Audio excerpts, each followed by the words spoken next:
I was just a housewife, had a husband, and just looking after the children. It was just a normal day. Me and my kids, we were looking forward to going on a trip. We checked in, we did all the normal things, and as we were going past security, I was stopped. They took my passport from me, took my tickets, asked me where I was going. The kids were around me and they were just so excited to get on the plane. I was kind of in a panic because I think I'm going to miss my flight. And I said, okay, because there was nothing else I can do. So they took me into the room and then they said to me, we're going to take your children into a different room.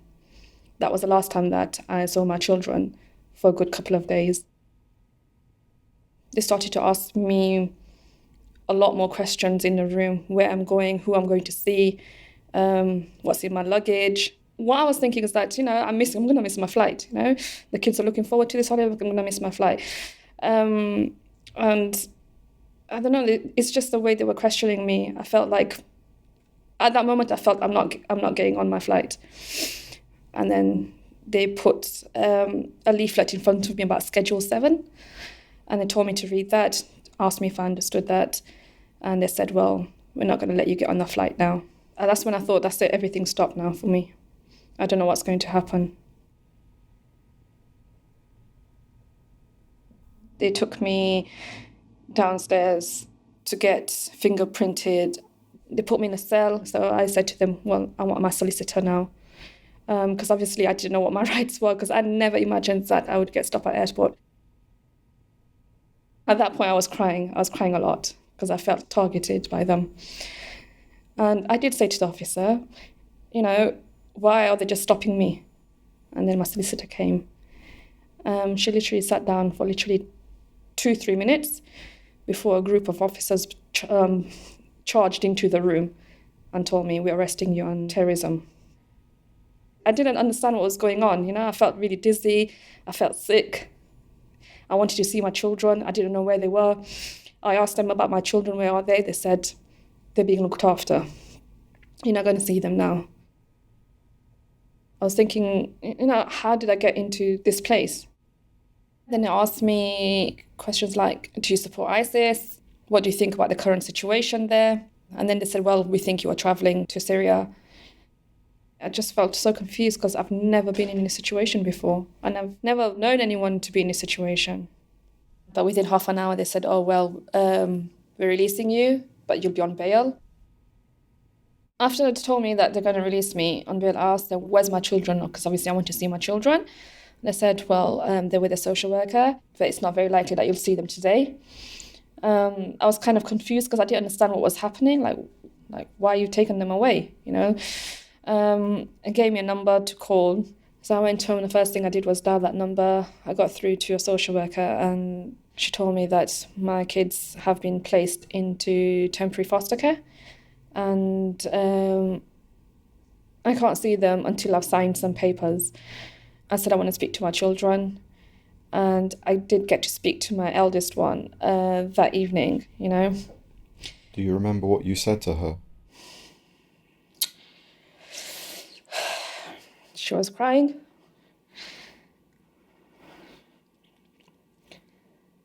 And I just told her that it's not going to last long and she'll be back home soon and to look after her other siblings. There was nothing else. I couldn't say anything more.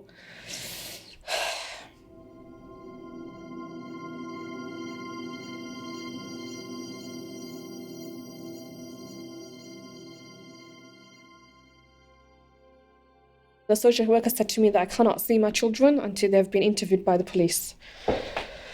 So 2 days later, they got interviewed by the police.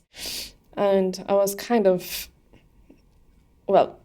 horrified by the questions that they asked my children. Things like, do you know ISIS? Has your mom ever spoken to you about ISIS? Do you know where Syria is? What's the one finger salute?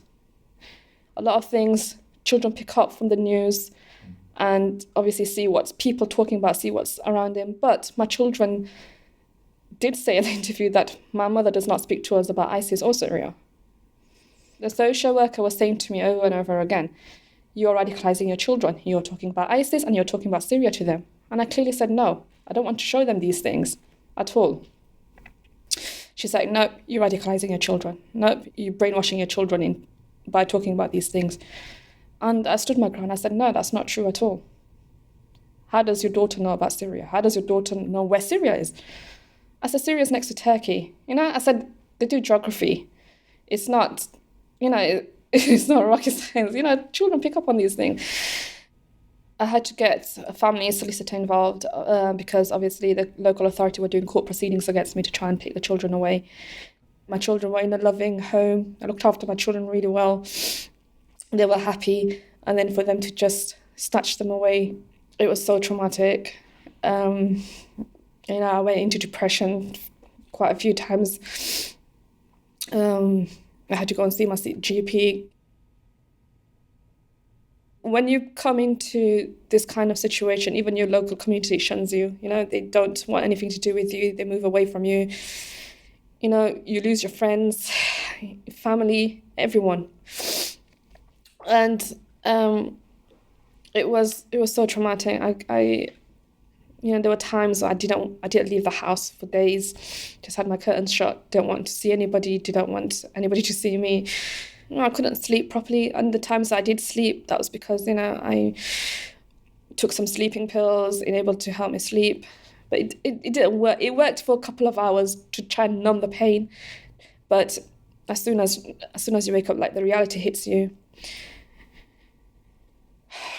It's, just even thinking back at that moment, it's just too upsetting.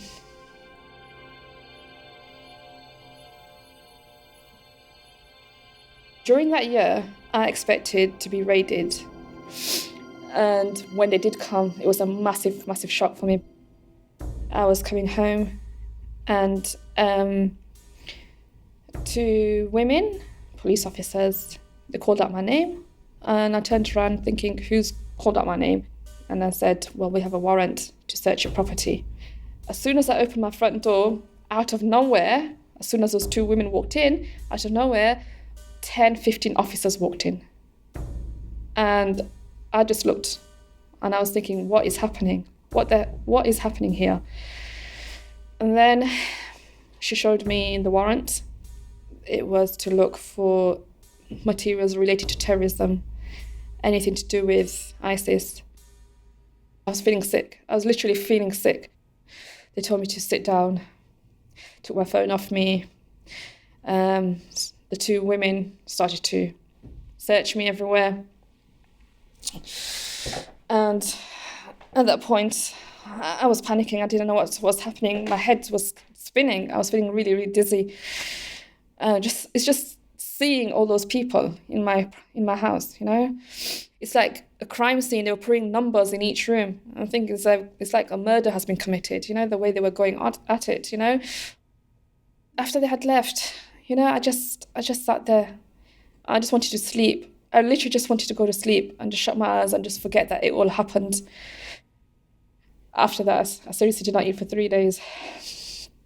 I couldn't get food down my stomach. It was so traumatic.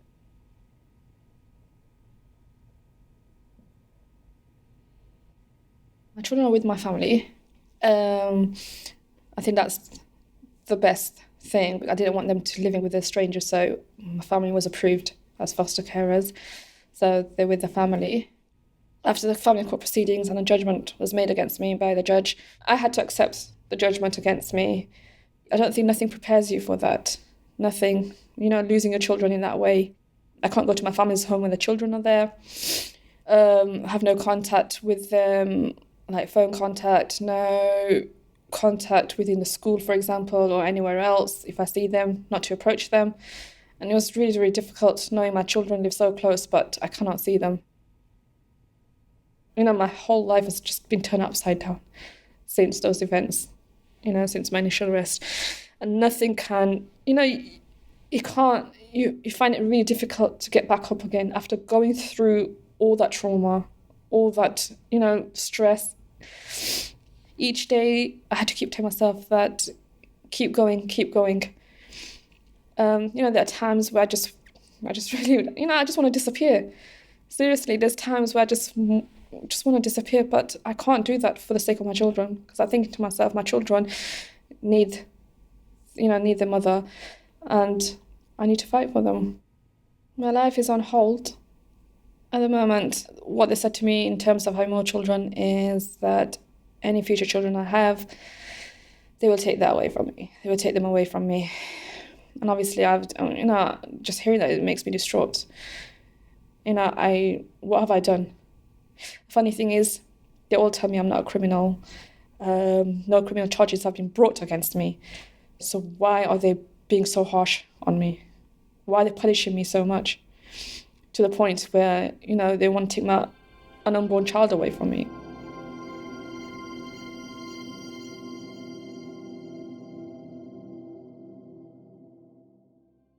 I was called into the police station because they said they want to give my property back. So I got happy because I'm thinking, okay, to have your property back, then there's no further action against you. So I went to the police station. They barely gave me anything back. I had a little chat with them, and they actually said to me, "Oh, you're not a criminal. You will have a record. You've never been charged. So good luck with your life." That's what they literally said to me. I said, good, okay. So I said, please get in contact with me when you need to give my other things back. And they said, yeah, it should be soon. I walk out the police station, literally just walk out. It's raining, and I turn around and I see a lady and a man with an umbrella. I was like, okay, who's this? What now? They introduced themselves, and then they said to me, we are MI5 officers. At that point, I laughed, because it was just shocking to see them there. But at the same time, I was kind of half expecting them to come like 6 months ago, and then I laughed and I said to them, well, what took you so long? Then they did their little soft talk to try and soften me up, we want to help you financially. We know you're struggling. I said, no, I'm fine. I'm getting on with my life, as you well know about everything about me. I knew they know everything about my background, what I've been doing for the past couple of years, what I do every day, what I eat. I'm sure they know everything. So I said, no, I'm getting on with my life, I'm fine. They're like, no, you're not fine. Going from what you went through to now, it's a massive thing. You need the support. We can support you. I was like, no, I don't need your support. I'm fine, thank you. And then they said, well, we can help each other out. We can help you financially. They said we have influence over your passport, we have influence over your children, we can support you with the children. But next time we want to speak to you, we want to take you to a hotel. And I said, okay, what do you want to talk to me about in a hotel that you can't speak to me about in here? They said, no, we can't speak to you here, we need to speak to you privately. But we'll call you in a few days. And I said, okay. And then 3 hours later, I get a text message from her to say that if I need anything, to give her a call on this number, and she's waiting for my answer. And I was kind of in a shock. I was like laughing to myself because I'm thinking, I can't believe I just had a conversation with MI5 officers. They tried to offer me all these like financial whatever, but I said no. I would never work for them. I wouldn't compromise my faith working for them when I know what their intentions are, targeting other Muslims. I wouldn't betray that. I wouldn't betray my faith. I wouldn't betray other Muslims.